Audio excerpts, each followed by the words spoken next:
Spoiler One Piece Chapter 1051, terkuburnya era lama dan musuh baru Luffy.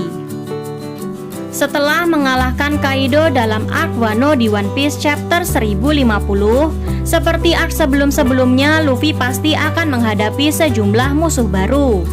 Dari sejumlah fakta One Piece Chapter 1051, ada beberapa musuh yang Oda Sensei akan pilih sebagai musuh Luffy selanjutnya.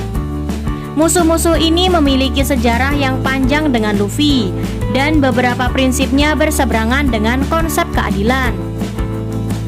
Kemenangan Luffy atas Kaido tidaklah mudah, karena ia harus tumbang beberapa kali akibat serangan Sang Yonko yang luar biasa dan membabi buta.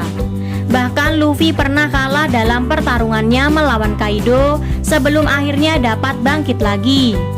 Meski demikian, dilihat dari kekuatan Kaido, alur cerita One Piece di kemudian hari akan sedikit berubah. Karena musuh sekuat Kaido tidak dapat memaksa Luffy yang berada dalam mode awakening untuk melepaskan kekuatan maksimalnya. Bahkan meskipun kita belum mengetahui siapa yang akan menjadi musuh Luffy selanjutnya setelah arc Wano, karena Oda bisa saja menyembunyikan sosok yang jauh lebih kuat dari Kaido. Kita memiliki beberapa tebakan kandidat musuh Luffy.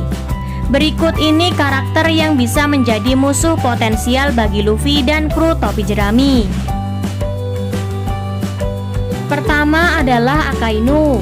Dia awalnya hanya dikenal sebagai salah satu laksamana angkatan laut beserta Aokiji dan Kizaru.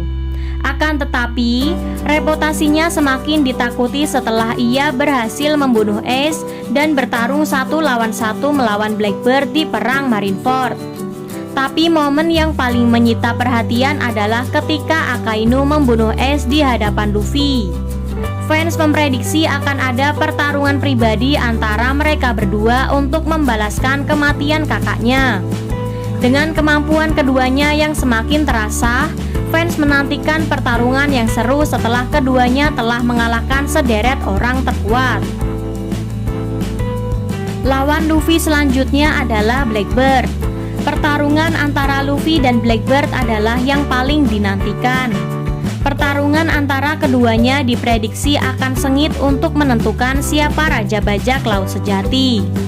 Karena keduanya memiliki ambisi yang sama menjadi Raja Bajak Laut dan keduanya berasal dari klan D. Berbicara mengenai kekuatan, tampaknya Blackbird tanpa diragukan lagi adalah musuh yang pantas untuk Luffy, bahkan dalam mode awakening. Apalagi dia memiliki 2 kekuatan, Gura-Gura Nomi yang bisa menghancurkan dunia. Kekuatan Yami-Yami Nomi juga sangat ditakuti karena dapat menghapus kekuatan buah iblis seseorang.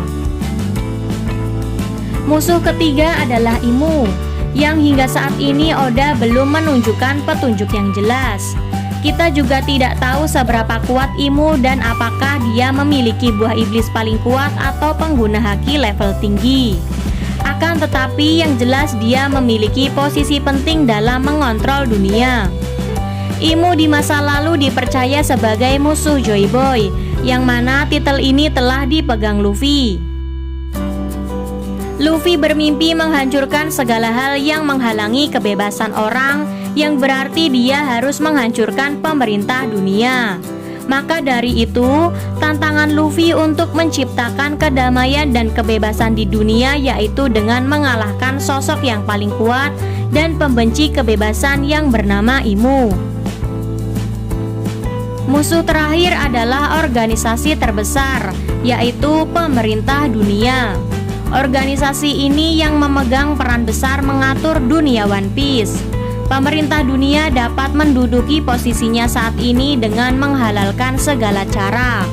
Setelah perang dahsyat di arc Wano, pertarungan melawan pemerintah dunia diprediksi menjadi perang besar selanjutnya, yang akan menjadi akhir cerita One Piece. Akan menarik menunggu Oda Sensei membocorkan siapa musuh Luffy di One Piece 1051 nanti. One Piece Chapter 1051 juga akan menjawab selanjutnya Luffy akan mengalahkan Akainu, Blackbird, Imu, atau ketiganya sekaligus. Bagaimana menurut kalian? Sampaikan di kolom komentar.